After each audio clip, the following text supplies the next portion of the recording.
Sobrang mahal na ngayon ng mga bilihin. Nandito nga pala ako ngayon para bumili ng mga kailangan sa bahay. At mahirap nga pala pag wala kang saktong pera, hindi mo mabili yung mga kailangan mo sa bahay. At saka magtatagalog nga ako ngayon kasi hindi maintindihan ng mga followers ko. Kasi nga Bisaya ako. Para maintindihan nyo, ngayon ay magtatagalog ako para maintindihan ng mga Tagalog. At maraming salamat nga pala sa mga followers ko. Kung hindi dahil sa inyo, hindi ako gaganahan para magpatuloy sa pag-vlog. At lalo na ngayon, sobrang hirap sa social media at mahina na yung kita dito sa Facebook. Kaya ngayon pinagpatuloy ko kaysa hihinto tayo sa pag-vlog. At saka yung magpaplano pa lang mag-vlog, pag-isipan mo muna mabuti kung anong mga content mo. Dahil dito sa Facebook, kung hindi ka magaling, wala ka talaga, maiiwanan ka talaga. Kaya ako nga dito, kahit hindi tayo sikat, pinagpatuloy ko lang yung pag-vlog ko. Kahit ano-ano na lang yung mga content ko. Kaya ikaw, bago ka mag-content, pag-isipan mo. Dahil hindi madali mag-vlog at pabayaan mo yung mga tao na ayaw sa'yo. Kaya kung anong mga plano mo, ipagpatuloy mo lang. Dahil ako nga, kahit hindi ako pinapansin ng mga followers ko o kahit sino, pinagpatuloy ko lang kasi hindi naman tayo namimigay ng pera dito sa social media, kaya hindi tayo pinapansin at small content creator lang ako. Kaya in-enjoy ko lang yung life ko dito sa vlogging sa Facebook. Hindi naman madali ang lahat para sisikat ka dito. Kailangan mo talaga paghirapan para sisikat ka. Pero pangarap ko na maging sikat ako dito na vlogger sa social media. At least may pakita ako at saka may pangalan ako dito sa Facebook na sikat ako. Yan ang pangarap ko. Pero balang araw baka matupad yung mga pangarap natin. Diyan na siguro ako magbibigay sa mga followers ko at tutulong sa mga tao na mahirap. Alam ko na mahirap kayo, kaya naintindihan ko kayo. Pero kung darating mo yung araw na ibibigay sa akin ni Lord yung mga pangarap ko at lalo na yung mga plano ko din sa life ko at yung mga gusto kong maabot at lalo na yung bahay namin, kung gusto nyo makita yung bahay namin, ito ipapakita ko sa inyo. Dahil nga ngayon hindi pa natapos-tapos yung bahay namin dahil pinag-ipunan pa namin, sobrang laki pa yung kailangan na pera para matapos yung bahay namin. Kaya ngayon alam nyo na kung anong mga plano ko sa buhay ko at lalo na yung bahay namin. Kaya nga talaga hindi pwede na hihinto tayo dito sa pagbablog sa Facebook. Alam ko mahirap kumuha ng views at kahit mahirap din humingi ng suporta sa mga followers natin at yung dumadaan sa mga video ko, at kahit man hindi tayo sinusuportahan ng mga followers ko at dinadaanan lang yung mga video ko, pinagpapatuloy ko pa rin dahil alam ko darating yung araw na matutupad rin yung mga gusto ko. Alam ko rin naman na may mga tao talaga na ayaw sa atin at may mga tao din na naiinggit sa atin dahil nakikitaan tayo ng magandang buhay, pinagsisilusan tayo kung anong narating natin. Kaya ngayon pinabayaan ko na yung mga tao na ayaw sa akin at hindi sumusuporta sa akin dahil alam ko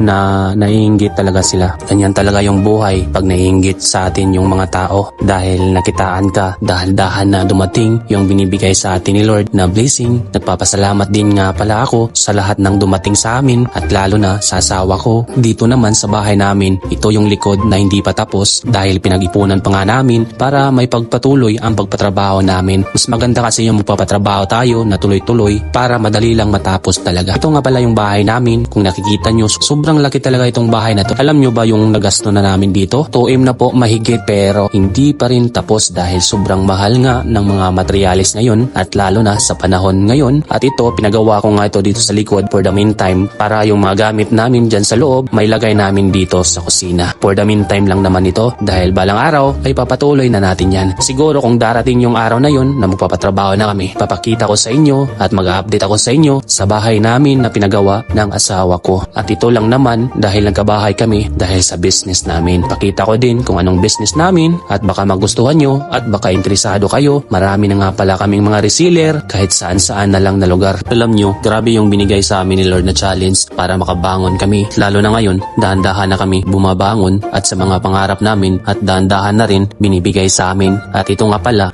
yung business namin at siya ang dahilan at makabangon kami sa kahirapan. Kaya itong business namin, sobrang minahal talaga namin to dahil siya yung nagbibigay ng lahat para sa amin at mga kailangan namin. Lalo na sa pinatayo namin na bahay. Salamat talaga ako kay Lord sa binigay niya na blessing sa amin. Araw-araw ako nagpapasalamat sa kanya dahil kung wala siya, hindi talaga namin to maabot. Sobrang saya lang naman dahil nakita namin yung dating sobrang hirap ka na dahil wala kang makitang pera, wala kang magawa, gusto mo magkapera. Lahat ng mga problema mo sa buhay, kung anong kailangan mo, ito binigay sa amin. Nakapatayo na kami ng bahay. Yung naisip lang namin, wala lang, sobrang saya namin dahil nakita namin yung pinagpawisan namin. Kaya napasabi na lang talaga ako sa sarili ko, grabe talaga yung binigay sa atin ni Lord. Alam nyo, bago bumom itong itong product namin. Alam nyo guys, halos pinupuntahan ko talaga lahat ng mga eskwelahan dito sa amin lugar. At kung saan na lang, kung may madaanan din ako, nag-school to school ako para mag-offer ng mga beauty product namin. Ma-prove ko sa kanila na itong product namin legit talaga. Wala, hindi ko na naisip lahat yung mahihiya tayo kung paano natin